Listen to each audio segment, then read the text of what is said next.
સંદેશ વિશ્લેષણમાં જે વાત કરીશું ખેડૂતોના આંદોલન વિશે, કારણ કે હવે ખેડૂતોનું આંદોલન એક નવા મુકામ પર જઈ રહ્યું છે। કારણ કે હવે ઉત્તર પ્રદેશના મુઝફ્ફરનગરમાં ખેડૂતોની મહાપંચાયત ફરી એકવાર મળવા જઈ રહી છે, અને જેથી જ તંત્ર હાઈ એલર્ટ પર છે।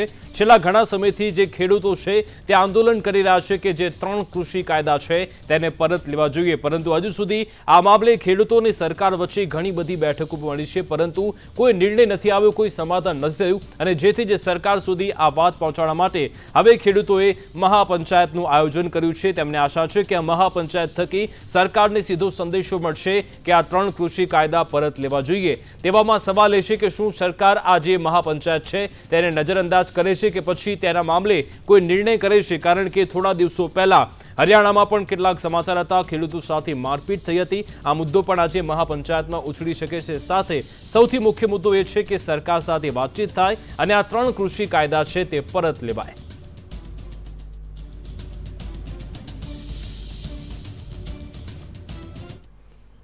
તો યુપીમાં અત્યારે આ મહાપંચાયત મળવા જઈ રહી છે, ત્યારે તેની શું અસર જોવા મળશે? શું ખરેખર સરકાર આ મામલે સમાધાન માટે તૈયાર છે, અને શું ખેડૂતોની માંગ સ્વીકારાશે ખરા? અને અત્યારે શું પરિસ્થિતિ જોવા મળી રહી છે, આ તમામ વિશે વિશ્લેષણ કરીશું। અમારી સાથે એક ગેસ્ટ પેનલ ઉપસ્થિત છે। અમારી સાથે દિલીપ સખિયા જોડાઈ ગયા છે કે જો કિસાન સંઘના પ્રમુખ છે। સર, આપનું સંદેશ ન્યૂઝમાં સ્વાગત છે। સાથે પરિમલભાઈ પટેલ પણ જોડાયા છે। સર, આપનું પણ સંદેશ ન્યૂઝમાં સ્વાગત છે। તેઓ પણ એક ખેડૂત આગેવાન છે। સૌપ્રથમ દિલીપભાઈ, આપની પાસે આવવા માંગીશ કે છેલ્લા 1.5 વર્ષ જેવો સમય વીતવા આવ્યો છે કે જે આ ખેડૂતોનું આંદોલન ચાલી રહ્યું છે, સરકાર ટસની મસ થતી નથી અને ખેડૂતો પોતાની જે માંગ છે તે ઉગ્ર કરી રહ્યા છે। આપને લાગી રહ્યું છે કે યુપીમાં મહાપંચાયત જ્યારે મળી રહી છે ત્યારે હવે આંદોલનને એક નવો મોમેન્ટમ મળશે?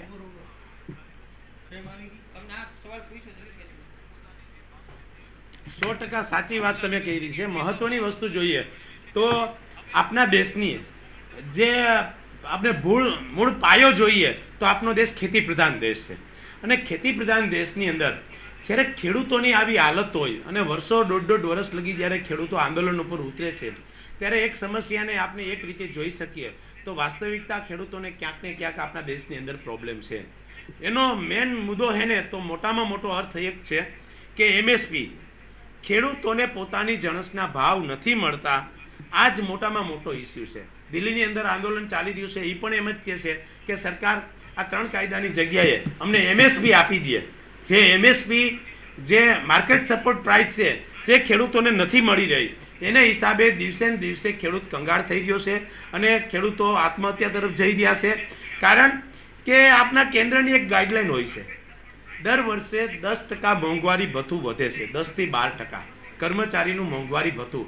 એ મોંઘવારી ભથ્થું વધે એનો કોઈ વિરોધ નથી, પણ આ દેશની અંદર કર્મચારીઓ જ રહેશે તો એ જ દેશની અંદર ખેડૂતના દીકરાઓ, ખેડૂતનું પરિવાર અને ખેડૂત એ જ દેશમાં રહે છે। મોંઘવારીની વાત કરે તો મોંઘવારી દરેક જગ્યાએ, પેટ્રોલ, ડીઝલ, કપડાં, જીવન જરૂરિયાત ચીજ વસ્તુઓ અને કોઈ પણ ફેસિલિટીની વસ્તુ લેવા જાય તો જે મોંઘવારી કર્મચારીને જે રૂપિયા ચૂકવવા પડે એ જ ખેડૂતને ચૂકવવા પડે। તો કર્મચારીનું 10 થી 15% જે મોંઘવારી ભથ્થું વધી રહ્યું છે એની સામે ખેડૂતોની જણસના ભાવ નથી મળતા। સાચી વાત છે। અત્યારે બિલકુલ દિલીપભાઈ, ખેડૂતોનો મુખ્ય મુદ્દો એ છે કે એમએસપી ને લીગલાઇઝ કરાય, પરંતુ સરકારે ખોખારીને કહ્યું છે કે એમએસપી લીગલાઇઝ નહીં થાય। અન્ય 3 જે કાયદા છે તેમાં કંઈક ફેરફાર સરકાર કરી શકે છે, પરંતુ એમએસપી મામલે સરકાર કોઈ પણ ફેરફાર અથવા તો તેને લીગલાઇઝ કરવા તૈયાર નથી। હવે આપણે 3 જે મુખ્ય કાયદા છે તેના પર ચર્ચા કરીએ। પરિમલભાઈ, આપની પાસે આવવા માંગીશ કે જે 3 મુખ્ય કાયદા છે તેમાં સૌથી પહેલો જે કાયદો છે ફાર્મર પ્રોડ્યુસ ટ્રેડ એન્ડ જે કોમર્સ, તેમાં એવું કહેવાયું છે કે જે ખેડૂતો છે તે અન્ય એપીએમસીમાં એટલે કે રાજ્યની બહાર પણ તે પોતાનો પાક વેચી શકશે। તો તેમાં આપને શું લાગી રહ્યું છે, શું ફેરફાર થવા જોઈએ અને શું આખરી માંગ છે, જેમાં ખેડૂતોની શું માંગ છે તે કાયદામાં ફેરફાર કરવાની?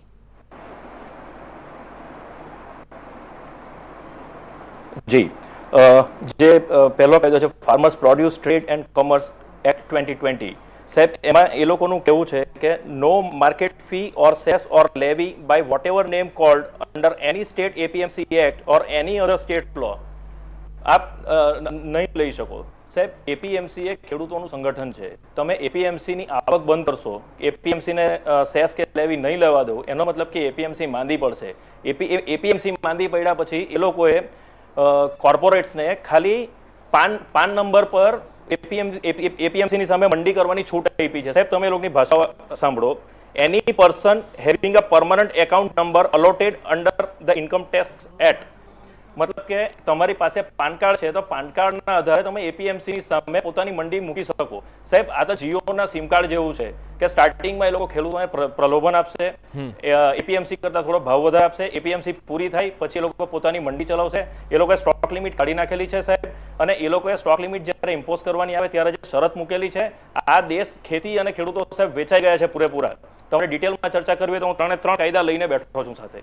પરિમલભાઈ, એ જે પહેલો કાયદો છે એમાં એવું પણ કહેવાયું છે કે જે માર્કેટિંગ થશે ને સાથે અન્ય રાજ્યોમાં જો પાક લઈ જાવશો તો ટ્રાન્સપોર્ટેશન ખર્ચ પણ, તે મામલે પણ ચર્ચા થઈ છે આ બિલમાં. એ મામલે શું કહેવું છે આપ? સાહેબ અત્યારે પણ આપણે સફરજન ખાતા જ છે અને જમ્મુ અને કાશ્મીરમાં નાસિકના કાંદા પણ ખવાતા છે. એટલે અત્યારે આ કાયદાના આધારે તમે બીજા સ્ટેટમાં વેચી શકો એવું નથી. અમે કેળાની ખેતી કરીએ છીએ, અમે મિડલ ઇસ્ટમાં કેળા મોકલેલા છે, બહેરીન, દુબઈ, કુવેત, અમે કેળા એક્સપોર્ટ કરેલા છે, ભૂતકાળ પણ થયા છે અને અત્યારે પણ થાય છે. આ કાયદાને અને ઇન્ટરસ્ટેટ ટ્રેડિંગને કંઈ લેવા દેવા નથી. એ લોકો સરકાર બધાને ગુમરાહ કરે છે. બિલકુલ. દિલીપભાઈ સખિયા પાસેથી જવાબ મેળવી લે. દિલીપભાઈ, આજે પહેલો કાયદો છે farmer produce trade and commerce. એમાં એવું કહેવાયું છે કે એવી ઇકોસિસ્ટમ તૈયાર થઈ રહી છે જેનાથી આખા દેશમાં ખેડૂત પોતાનો પાક વેચી શકશે અને ખેડૂતોની આવક પર બમણી થશે. આ કાયદામાં શું ભૂલ લાગી રહી છે? ખેડૂતોની શું માંગ છે?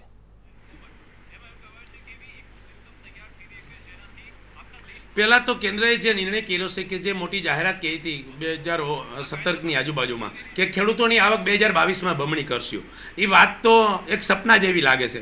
અત્યારની મોંઘવારી એના ગ્રાફ મુજબ લાગે છે કે બમણી થાય તો થાય, પણ એ તો કોઈ ખબર નથી, પણ 100% અડધી થઈ જશે.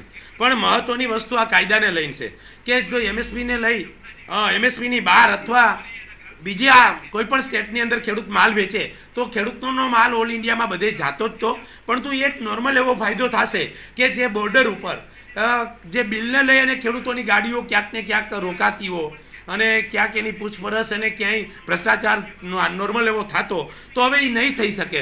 આમ કહેવાય ને કે ખુલ્લે આમ ખેડૂત ગમે ત્યાં એનો માલ લઈ જઈ શકશે. પરંતુ એનાય પણ ઘણા બધા પરિબળો હોય, પણ એના ફાયદા સામે નુકસાન પણ હોય છે. પરંતુ દેશ લેવલે જ્યારે આવડો મોટો કાયદો બની રહ્યો હોય, આખા દેશને જ્યારે પરિવર્તન, તો એ કાયદાથી ફાયદો થશે કે નુકસાન એ તો સમય બતાવે. પણ સરકારની એક મીઠી નજર હોવી જોઈએ.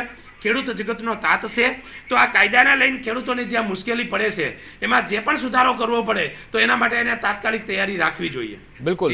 પરિમલભાઈ, હવે આપણે બીજા કાયદાની વાત કરીએ જે કોન્ટ્રાક્ટ ફાર્મિંગની વાત કરે છે. તેમાં એવું કહેવાયું છે કે ખેડૂત પહેલાથી જ એક કંપની પાસે કોન્ટ્રાક્ટ કરી લેશે. જે પાક તેનો તૈયાર થવાનો છે તેની કિંમત પહેલાથી જ નક્કી થઈ જશે અને જ્યારે પાક તૈયાર થશે ત્યારે તેમની ગાડી જ ખેડૂતના ખેતરે પહોંચશે ને ત્યાંથી આખો માલ લઈ જવાશે, ખેડૂતોને વળતર પણ મળી જશે. તો આખરે તેમાં ખેડૂતોને શું વાંધો છે?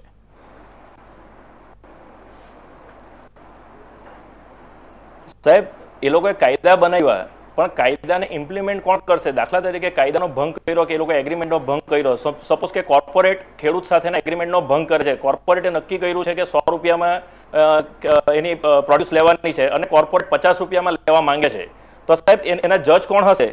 તમે સાંભળો સાહેબ, એક્ટમાં શું લખેલું છે કે એસડીએમ અથવા કલેક્ટર, એસડીએમ અથવા કલેક્ટર ફાઇનલ હિયરિંગ કરશે. કલેક્ટરની ઉપર જવાનું કોઈ પ્રાવધાન નથી સાહેબ આમાં. એ લોકોની ભાષા તમે સમજો. નો suit, prosecution or other legal proceedings shall lie against the central government, the state government, the registration authority, the subdivisional authority, the appellate authority or any other person for anything which is in good faith. સાહેબ sub divisional magistrate અને કલેક્ટરને બધા power આપી દીધા છે અને ઉપરથી એવું લખ્યું છે કે no civil court shall have jurisdiction.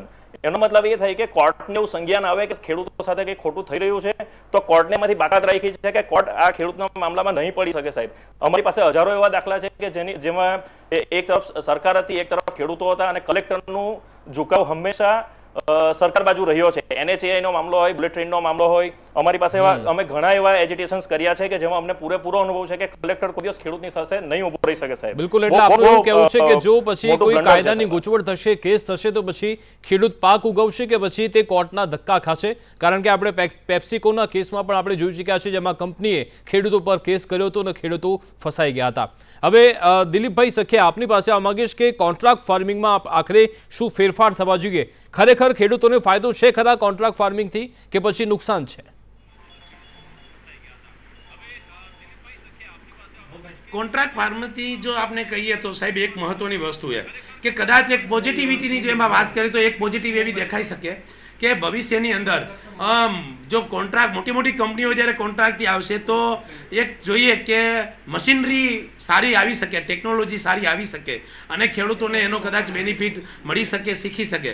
પરંતુ એના માઇનસ પોઈન્ટમાં એક વસ્તુ છે કે જ્યારે કોઈ કંપનીઓ ખેડૂતો સાથે કોઈના કોઈ ગદ્દારી કરે તો ખેડૂત જાય ક્યાં? હકીકત અત્યારના મામલતદાર અને અધિકારીઓની જે વાત કરી છે, આપના જે પ્રાંત અધિકારી એ મામલતદાર છે એના લેવલે ઓલરેડી ખેડૂતોના બીજા પ્રશ્નોનું પણ સોલ્યુશન આવતું નથી અને જગતનો તાત ખેતી કરે કે આવા પ્રશ્નોનું નિવારણ લેવા માટે જાય. અને બીજા નંબરની અંદર આની કોર્ટની જોગવાઈ નથી. તો સરકારે આ દિશામાં થોડુંક વધારે વિચારી અને સરકારે આની અંદર જે પણ ફેરફાર ખેડૂતોના હિતમાં થાય તેવા કરવા જોઈએ. પણ સરકારે જે નિર્ણય લીધો છે કે 2022માં ખેડૂતની આવક બમણી કરવી છે, એના દિશામાં લઈ અને સરકારે એવું વિચારતી હોય કે જો આવું કરવાથી ખેડૂતોની આવક બમણી થાય તો અત્યારે તો એ સપના જેવું લાગી રહ્યું છે, પરંતુ સરકારની કોઈ દીર્ઘદ્રષ્ટિથી કોઈ આમાં બીજો રસ્તો નીકળી શકે. પરંતુ એક વસ્તુ સરકારે વિચારવું જોઈએ, કોઈ પણ કાયદો બને તો ખેડૂતોના હિતમાં થવું જોઈએ, ન કે ખેડૂતોને ક્યાંય ને ક્યાંય એનું નુકસાન થવું જોઈએ. બિલકુલ. જો કાયદો બનાવ્યા પછી, અમલવારી કર્યા પછી આ કોન્ટ્રાક્ટ ફાર્મિંગથી ક્યાંય ને ક્યાંય જો ખેડૂતને નુકસાન થાય તો સરકારે તાત્કાલિક આનું નિવારણ લઈ આવવું જોઈએ. અને અત્યારે ખેડૂત આગેવાનો સાથે બેસી અને આ કાયદાની લઈને અંદર જે પણ ફેરફાર કરવો જોઈએ એ સરકારે કરવો જોઈએ. બિલકુલ. હવે ત્રીજા કાયદા વિશે વાત કરીશું, એસેન્શિયલ કોમોડિટી એક્ટ. પરિમલભાઈ, આ કાયદામાં ફેરફાર થયો છે. હવે જે એપીએમસી છે તે સંગ્રહ કરી શકશે અને એમાં ફાયદો એ થશે, જેમાં સરકાર તરફથી એવું કહેવાયું છે કે વધારેમાં વધારે અનાજ ખરીદાશે અને ખેડૂતોને જ અલ્ટિમેટલી તેનો ફાયદો થશે. તો આ ત્રીજા કાયદામાં શું આ ખેડૂતોની માંગ છે, શું ફેરફાર થવા જોઈએ?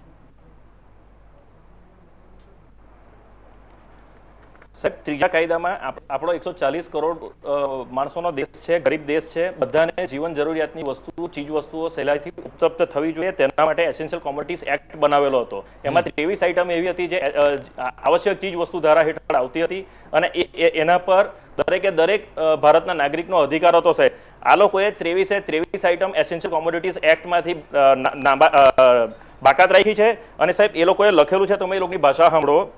The supply of such foodstuff, including cereals, pulses, potato, onion, edible oilseeds and oils, as the government may, by notification in official gazette, specify may be regulated. સાંભળજો સાહેબ, may be regulated under extraordinary circumstances which may include war. સાહેબ, એટલે યુદ્ધની પરિસ્થિતિ હોય કે પછી કોઈ કુદરતી આપત્તિ આવી હોય એવી પરિસ્થિતિમાં તેઓ ફેરફાર કરશે, અથવા તો પછી કોઈ પાકના 100% ભાવ ડબલ થયો ત્યારે આવી એસેન્શિયલ કોમોડિટી એક્ટ લગાવાશે. પરંતુ આપની વાત સાચી છે, એ એસેન્શિયલ કોમોડિટી એક્ટમાં જે ફેરફાર થયા છે તે મામલે પણ જરૂરી સુધારા જરૂરી છે. જી બિલકુલ પરિમલ, આપનો જવાબ પૂરો કરો. સાહેબ, મારી વાત સાંભળો. એ લોકોએ જે એક્સ્ટ્રા ઓર્ડિનરી પ્રાઇસ રાઇઝ સાહેબ કોને કીધું? હા, એ લોકો એક્સ્ટ્રા ઓર્ડિનરી પ્રાઇસ રાઇઝ કોને કીધું છે કે 100% increase in the retail price of horticulture produce. એટલે કે જે પેરિસેબલ વસ્તુ છે, રેંગણ છે, શાકભાજી છે, ભીંડા છે કે કોઈ શાકભાજી જે બગડી જાય એવું છે, એને એક વર્ષમાં જ્યાં સુધી ભાવ ડબલ નહીં થાય ત્યાં સુધી સરકાર એની સ્ટોક લિમિટ પર કંટ્રોલ નહીં કરે સાહેબ. અને જે નોન પેરિસેબલ આઇટમ છે જેવી કે અનાજ, કઠોળ, એને પણ જ્યાં સુધી 50% ભાવ વધારો નહીં થાય ત્યાં સુધી સરકાર ઇન્ટરફિયર નહીં કરે. સાહેબ, આ તો એ લોકો કોર્પોરેટને પૂરી છૂટ આપી છે કે તમે પહેલા વર્ષે પૈસા ડબલ કરો, બીજા વર્ષે 4 ગણા કરો, ત્રીજા વર્ષે 8 ગણા કરો, ચોથા વર્ષે 16 ગણા કરો. અને કાયદામાં લખીને આપ્યું છે સાહેબ. આમાં એવું નથી કે એકલો ખેડૂત મરવાનો છે, આમાં ઉપભોક્તા પણ ભોગ બનવાનો છે. ઉપભોક્તાને સાહેબ આ 5 વર્ષ 10 વર્ષમાં એટલી મોંઘવારીમાં આવી જશે સાહેબ, આપણા દેશમાં લૂંટફાટ થશે. આ લોકોએ શું વિચારીને કાયદા બનાવ્યા સાહેબ, હજુ અમને સમજ નથી પડતી. અને એ લોકોને એવું લાગતું હોય કે આ કાયદા સાચા છે સાહેબ, કોઈ પણ પ્લેટફોર્મમાં હું આના માટે ડિબેટ અને ચર્ચા કરવા તૈયાર છું સાહેબ. આ સદંતર ખેડૂતોને ગેરમાર્ગે દોરવા વાળું છે અને આનું કોઈ જસ્ટિફિકેશન લોકો પાસે નથી. અને ફોર્સફુલી એ લોકો પોલીસનો બધાનો ઉપયોગ કરીને આ આંદોલનને દબાવવા માંગે છે સાહેબ. એ ખૂબ જ દુર્ભાગ્યપૂર્ણ ઘટના છે આ દેશમાં. લોકશાહી દેશ છે, ખેડૂતોને જીવવાનો અધિકાર છે અને ઉપભોક્તાને પણ સરળતાથી અને સસ્તું બિલકુલ. અનાજ, દિલીપભાઈ, કઠોળ, શાકભાજી બિલકુલ, બધું બિલકુલ, મળે. બિલકુલ. એના માટે એસેન્શિયલ કોમોડિટી એક્ટ પણ પૂરેપૂરો ખોટી રીતે કરેલો છે. આ બધી વસ્તુ કોર્પોરેટને ફ્રીમાં આપી દીધેલી છે. અને જી. તમને ખબર જ છે કે રાકેશ ટિકિતનું પણ કહેવાનું છે કે રોટી કો હમ તિજોરી મેં બંધ નહીં હોને દેંગે સાહેબ. બિલકુલ પરિમલભાઈ અને દિલીપભાઈ, આપ અમારી સાથે જોડાયા તે બદલ ખૂબ ખૂબ આભાર. આખરે જે મૂળ મુદ્દો છે તે MSPનો મુદ્દો છે અને ખેડૂતો કહી રહ્યા છે કે તેને લીગલાઇઝ કરવું જોઈએ ને તો જ આ મામલે હવે આગળ વાતચીત થશે. પરંતુ વાસ્તવિકતા એ પણ છે કે અત્યારે દેશમાં ફક્ત 6% લોકોને જ MSP હેઠળ પોતાનો પાક વેચવાની તક મળે છે, ત્યારે અન્ય જે 94% છે તેમને કઈ રીતે તેમના પાકનું મૂલ્ય મળશે તે પણ સૌથી મોટો સવાલ છે. આવનારા દિવસોમાં જોવાનું રહેશે કે હવે સરકાર આ મામલે શું પોતાનું સ્ટેન્ડ લે છે. હવે નજર કરીશું સંદેશ ન્યૂઝપેપરમાં છપાયેલા અન્ય મોટા સમાચારો પર.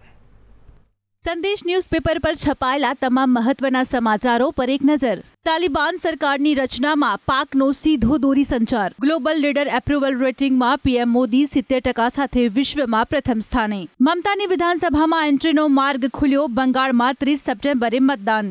વડતાલ સ્વામિનારાયણ મંદિરના 47 વર્ષના પાર્ષદે 8 વર્ષની બાળકી પર દુષ્કર્મ આચર્યું. કેન્દ્રના કે કોઈ પણ પાર્ટીના નેતા નિવેદન કરે તે યોગ્ય નથી, ડેપ્યુટી સીએમ નીતિન પટેલનું કહેવું. દેશના 130 બંધમાંથી 44 ડેમમાં 50% કરતા ઓછા પાણીનો સંગ્રહ. દેશ, પ્રદેશ અને વિદેશના તમામ મહત્વના સમાચારો જાણવા માટે આપ વાંચતા રહો સંદેશ ન્યૂઝપેપર. રોકાઈશું નાનકડા વિરામ માટે. આપ જોતા રહો સંદેશ ન્યૂઝ.